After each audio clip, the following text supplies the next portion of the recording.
Hey everybody, Joe Coffey here for PremierGuitar.com. We're at NAMM 2010 looking at new stuff from Sony. I've got Carl Kusmal with me here. Carl, how are you, sir? Good morning, Joe. Thanks for coming to the Sony booth at NAMM. Oh, our pleasure. Good morning to you. This is day 3 of NAMM. One more day to go, and you know, here we go again. One more day of this, huh?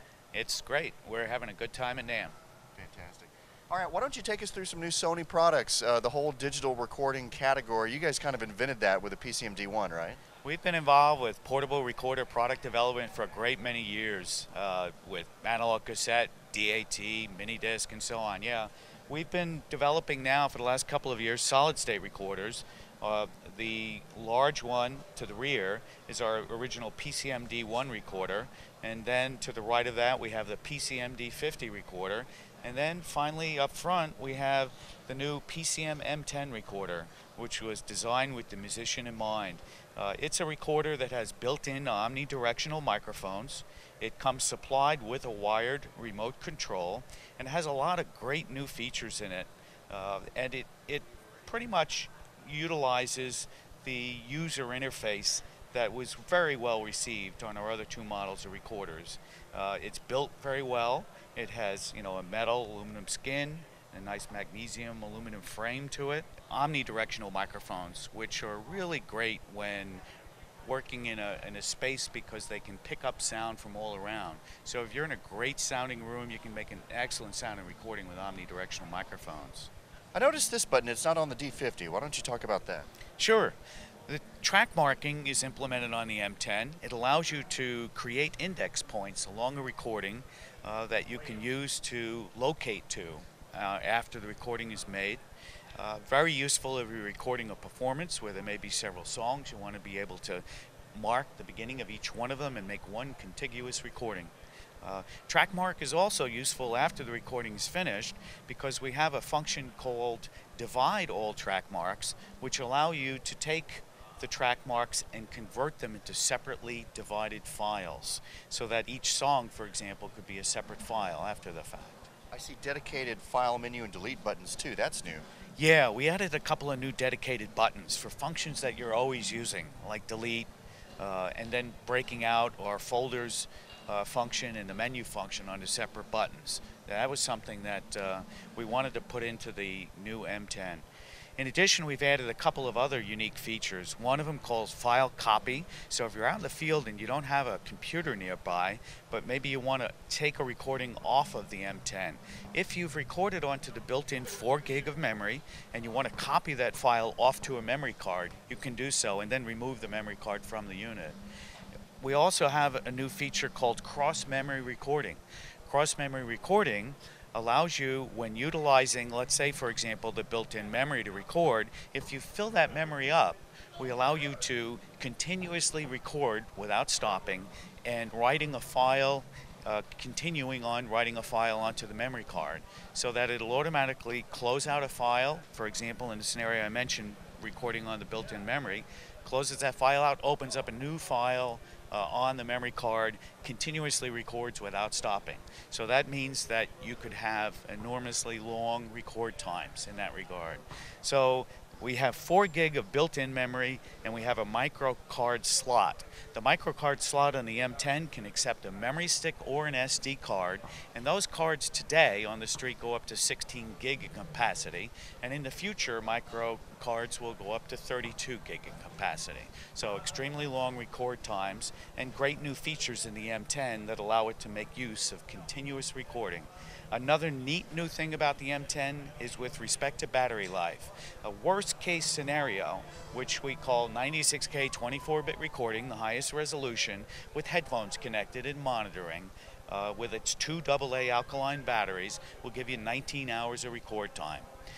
If you disconnect the headphones while you're recording and not monitor it, that 19 hours goes up to 28 hours of record time on 2 alkaline batteries. So incredible performance with regard to battery consumption, which is a great thing for out in the field where you don't have to worry about constantly running out of batteries. Very cool. Yeah. Very cool. As far as an estimated street price, how much is this going Right. for?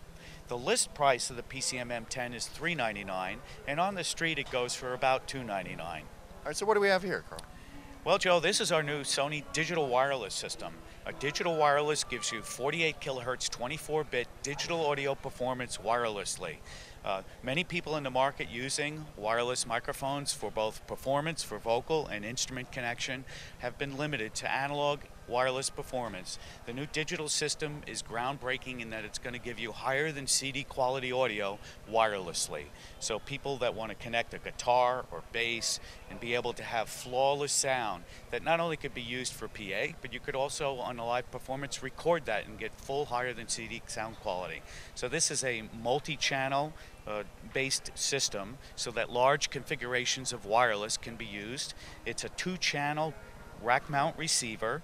It's a handheld microphone that comes available in 2 versions, with a dynamic capsule and with a condenser capsule, and then our body pack transmitter that can be fitted with our optional instrument cable.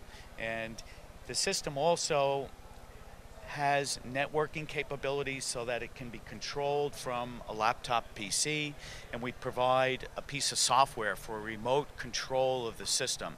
One of the really neat new things we do in digital wireless is allow you to control the transmitters from the receiver. And the neat thing about that is, if, for example, the body pack were tucked away and hidden while somebody was performing with a guitar, if they wanted to change a parameter in the transmitter, we can do that wirelessly without having to go to the transmitter to manipulate it.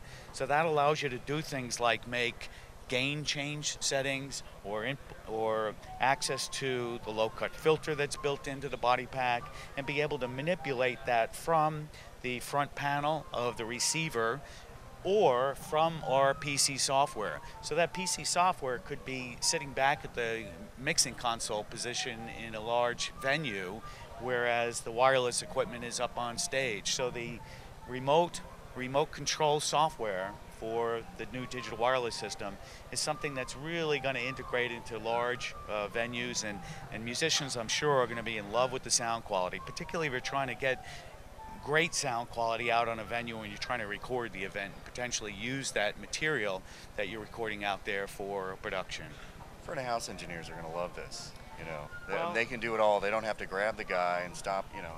There's a lot of great things about it. One of the scenarios that comes up is, let's say you're out on a gig and the system starts accepting interference, where somebody turns on an RF transmission source that suddenly is now interfering with your microphone. What that typically would mean in the past is that you'd have to run in with a separate microphone that's already set up on the side, and you're going to be swapping it out with the musician as they're trying to play or as they're trying to sing. Here with our system, from the receiver or from the PC software, we can very quickly scan and find a new free and clear frequency to operate the system on, and then have the new remote control of the transmitter automatically switch the transmitter over to a new frequency and very quickly recover from an interference type situation. So things like that are really going to make the engineers involved with using the system happy, and the sound quality of the system is going to blow away the musicians that are using the system as well. Very cool. Price-wise, obviously this is high-end stuff. What are we talking about, list and street? We haven't set the pricing for this product yet exactly. This product will be shipping in April of 2010, and it's going to be comparable with very high-end analog systems. So if you look at high-end analog wireless systems in the street in terms of handheld microphones, body pack transmitters, and rack mount receivers, it'll be comparably priced with analog systems. Fantastic. Carl, if people want to find out more, where can they go online? They should go to sony.com/pro audio, and they can find all the relevant information for our wireless products as well as our portable recorders. I want to thank you, Joe, for coming to the Sony booth this morning and visiting and seeing about all our great new products. Hey, our pleasure, man. Thanks for keeping us on top of what you guys are up to. I'm Joe Coffey. You're watching PremierGuitar.com.